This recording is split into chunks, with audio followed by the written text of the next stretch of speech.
So apparently Hillary Clinton has crawled out of her cave to accuse young people of not knowing the truth about Israel because of social media. I think we've watched some of this clip before, but it showed up on my feed. So let's see if there's anything new. This seems a bit longer than the one that I reacted to. That our students, smart, well-educated young people from our own country, from around the world, where were they getting their information? They were getting their information from social media, particularly TikTok. That is where they were learning about what happened on October 7th, what happened in the days, weeks, and months to follow. That's a serious problem. It's a serious problem for democracy, whether it's Israel or the United States, and it's a serious problem for our young people. The serious problem, according to Hillary Clinton, is the fact that people were noticing, apparently. Noticing post-October 7th was a big problem. Big problem. And it was frankly shocking to me how little students we were encountering, not only in this class we teach, which is a very large class, international relations about crisis decision-making, but students more generally. And that's why I mentioned international relations for crisis decision-making. It's a lot of words.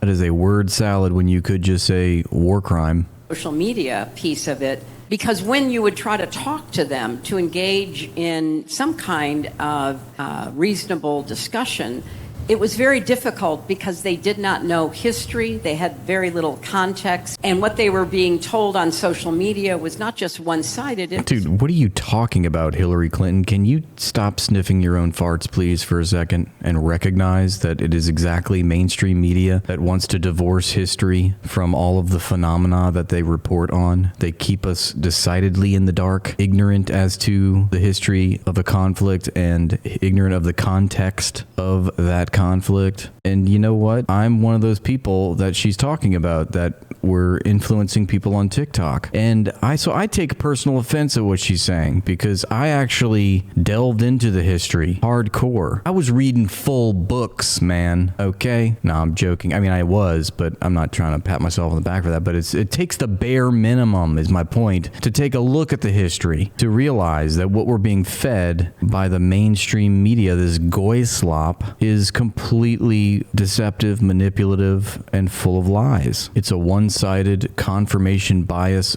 depiction of what the reality actually is. And I was one of those people that was actually reading through the history and codifying, consolidating all that information into videos that I could educate, that I did educate people with. And it was because I looked at the history that I made these videos on TikTok. So I don't know what she's talking about. She needs to put the crack pipe down. Pure propaganda now. And so when you think about how to tell Israel's story, and it's important, it's not just looking internally, it's looking externally, and particularly looking at young people, because, it's not just the usual... Dude, Zionists are just obsessed with youth and the young. Either they're trying to blank them, or they're trying to blank them, or they're trying to manipulate them.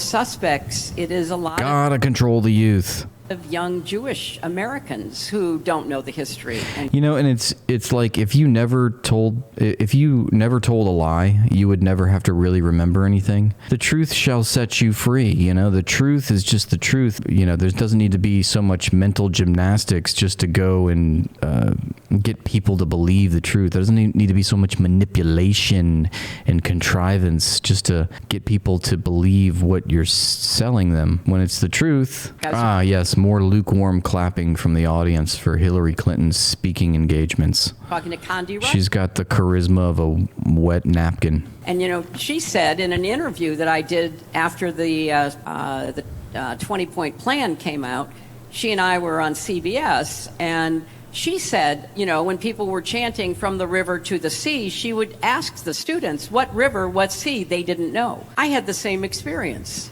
A lot of the challenge is with younger people. You see, they couldn't name the river. the Jordan River and the Mediterranean Sea. They couldn't name it. Therefore, Palestinians are denied collective liberation. We do not need to stop oppressing these people, because the people that are, coming to their defense rhetorically in the West, they don't know what specific river or specific sea. Can you believe that? It's like, we're against slavery. Okay, but you can't tell me where the slave camps are, so... More than 50% of young people in America get their news from social media. So just...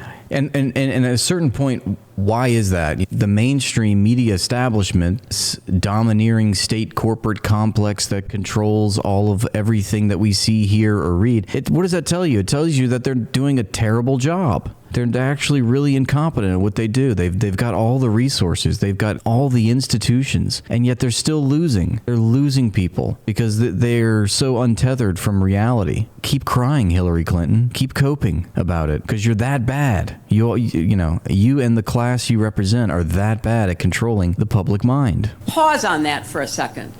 They are seeing short form videos, some of them totally made up, some of them not at all representing what they claim to be showing. Sure thing. And that's also mainstream media. I mean, they have their content is also short form. The interviews that they do. You got to be. There's a hard out for the commercial break. I mean, it's still short form. Just because something is a short form video doesn't mean it's not giving historical analysis or contextualizing violence. So that's just one big long cope.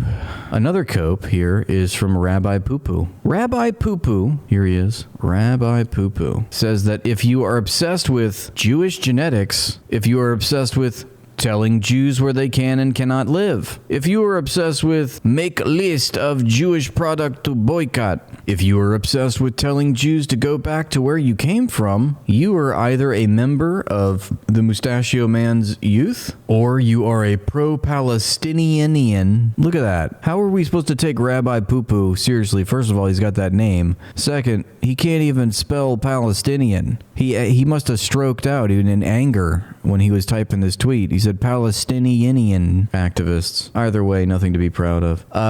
This is funny to me, and I think about this because I get accused of being obsessed with the Jews, when what's actually happening is that it's being shoved down our throats. This Jewish preciousness, it's come to dominate all of public discourse right now. It's a huge, hotly contested debate about the overrepresentation of Jewish supremacy in our domestic and foreign politics here in the United States. It is being imposed upon me. I've learned so much about the quote-unquote Jewish people against my will the past 2 years, and I know that I'm one of the lucky ones, I guess, because I woke up to this. There's people that have been obviously hip to all this for decades now, but the claim that me reacting to this Jewish supremacist ideology, which has come to dominate our political establishment, it's come to dominate our economy, the imposition of this one and only Jewish state on everyday Americans, and I'm reacting to that. But no, it's me that's obsessed with the Jays. That's so silly,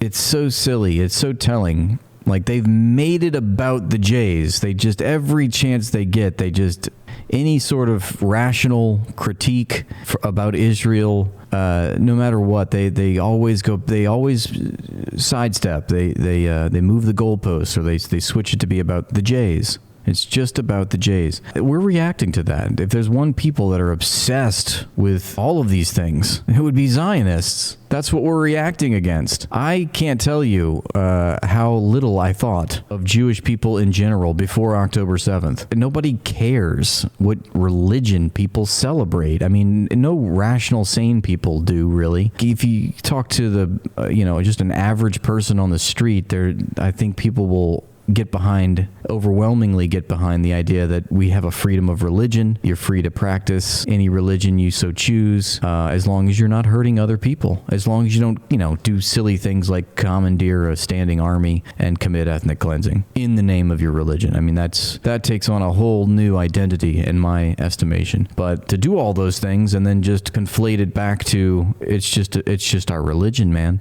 is the silly part, is the ridiculous part, is the obsessive part. And that is precisely what Zionists do. It's just a completely upside down world. Nick gets it. He says, I hate how uncomfortable the left is talking about the giant problem of Jewish supremacy in the West. Zionism is a system of imperialism, but it's completely absurd to ignore the role Jewish supremacy plays in that. So the Times of Israel has reported that to dislike certain ethnicities is racist, to see Jews as equal is anti-Semitic. Understand the specialty of anti-Semitism. Jews are the only people based on an assignment. This is the Times of Israel reporting this. Jews are the only people based on an assignment, and their divinely ordained task is to be exemplary to all of humanity. Well, that ship has sailed. What do you say? To be God's ambassadors on earth, fighting for the good of everyone. Really? That's news to me. That means when one says that Jews are just like everyone else, you're a bigot. You don't need to look down on Jews to be anti-Semitic. Yeah, you just have to say that they're a human and they're equal to all humans and should enjoy the same national and political rights as other people. That is anti-Semitic. Bah! And the idea that Jews should be no different than Gentiles already implies opposing Jews, as if Jews should just adjust to majority norms, integrate and assimilate away.